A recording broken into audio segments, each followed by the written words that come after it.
বন্দে মাতরম, বন্দে মাতরম। আমাদের ক্লাবের পতাকা তোলা হবে, কাছের দা রেডি করে তো অনেকেই সবাই চলে এসেছে। ভিডিওটি দেখো, আশা করি ভালো লাগবে। বাহাদুরপুর এমএসকে মাস্টার মশাই জনাব বীর বসরুল আলী সাহেব ওনাকে সহযোগিতা করবে আমাদের বর্ষিয়ান ক্লাব সদস্য।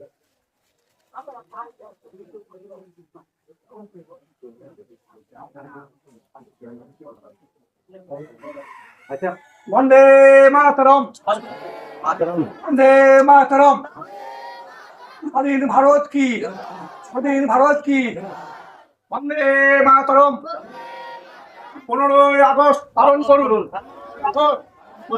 ডক্টর জওহরলাল নেহরু কি, ডক্টর আবুল কালাম আজাদ কি, মহাত্মা গান্ধী কি, বন্দে মাতরম। উপস্থিত আমাদের মাদ্রাসার শিক্ষক মন্ডলী, কর্তৃপক্ষ, ক্লাব সদস্য, সভাপতি, সম্পাদক এবং অন্যান্য সদস্য এবং আমার শ্রেণীর গ্রামবাসী এবং আমার শ্রেণীর হচ্ছে যে মাদ্রাসার ছাত্রবৃন্দ, তোমরা একটু আগেই অনুষ্ঠান করে এসেছো যে আজকে হচ্ছে যে 15ই আগস্ট স্বাধীনতা হচ্ছে যে 150তম হচ্ছে যে বর্ষপূর্তি উপলক্ষ আজকে পালন করা হচ্ছে। কিন্তু তোমরা অনেক ছোট, এত ব্যাখ্যা করার সময় নাই, পরিবেশে নয়, পরিস্থিতিও নাই। কিন্তু তোমরা এটা জেনে রাখো যে এই স্বাধীনতা কিন্তু এমনি এমনি আসেনি। আমাদের দেশে এই স্বাধীনতার জন্য অসংখ্য মানুষ হচ্ছে প্রাণ, নরনারী হচ্ছে প্রাণ বলিদান দিয়েছেন। তাদের মধ্যে উল্লেখযোগ্য স্থান হচ্ছে যে আমাদের হচ্ছে যে মুসলিম সমাজে সব সম্প্রদায়, হিন্দু সমাজ আছে, শিখ আছে, বৌদ্ধ আছে, জৈন আছে, আদিবাসী আছে, সমস্ত সম্প্রদায়। কিন্তু উল্লেখযোগ্য হচ্ছে যে লড়াই স্বাধীনতা আন্দোলনের উল্লেখযোগ্য শহীদ হয়েছে যে আমাদের মুসলিম সমাজে।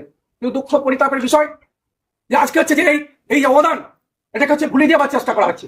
আজকে হচ্ছে যে খুব বিস্তারিত যাবো না, আর যেহেতু তোমরা ছোট, প্রত্যেকশীল শক্তি তারা হচ্ছে যেটাকে বিপদে চালিত করার চেষ্টা করছে। এখন একটাই মাত্র কাজ আমাদের মুসলিম সমাজে একটি মাত্র কাজ, ছোট ছোট তোমরাও যখন বড় হবে, আমাদের দেশের স্বাধীনতা যেমন হচ্ছে অখণ্ডতা, দেশকে অখণ্ডতা রাখা হয়েছে, দেশ যাতে অখণ্ড থাকে, দেশের যাতে ঐক্য থাকে, আমরা যাতে সবাই মিলে ভালোবাসা থাকতে পারি, সেই ব্যবস্থা করতে হবে। আমাদের স্বাধীনতার প্রতি, আমাদের দেশের প্রতি ভালোবাসা থাকবে, আমাদের ত্যাগ থাকবে, আমাদের যে তিতিক্ষা ছিল সেটাও নিশ্চিতভাবে থাকবে। তাই আজকে হচ্ছে যে ওই সমস্ত নরনারী যারা আমাদের দেশের স্বাধীনতার জন্য প্রাণ বলিদান দিয়েছেন, নেতাজি, আজকে হচ্ছে যে তোমরা বিভিন্ন হচ্ছে যে সবাই আজকে ফেসবুক ব্যবহার করছো, আজকে ইউটিউবে দেখছো, আজকে যে নেতাজিকে হচ্ছে যে অপমান করা হচ্ছে, আজকে হচ্ছে যে অন্যান্য কবিদের হচ্ছে অপমান করা হচ্ছে। কিন্তু এগুলো হচ্ছে যে ঠিক নয়। প্রতিবাদ করা হয়েছে, বিভিন্ন সমাজ থেকে প্রতিবাদ করা হয়েছে, বুদ্ধিজীবীদের পক্ষ থেকে প্রতিবাদ করা হচ্ছে। এইগুলো হচ্ছে যে আগামী দিনে যাতে না হয় সেটা আমরা চেষ্টা করব। আর হচ্ছে যে বিশেষ কিছু বলবো না। আমরা হচ্ছে যে স্বাধীনতা যাতে থাকে, ভারতবর্ষে যাতে অখণ্ড থাকে, আমরা যাতে সবাই মিলে একসাথে থাকতে পারি, আমাদের হচ্ছে যে এটাই হচ্ছে একমাত্র কাম্য হবে। এ কথা বলে সকলকে অভিনন্দন জানিয়ে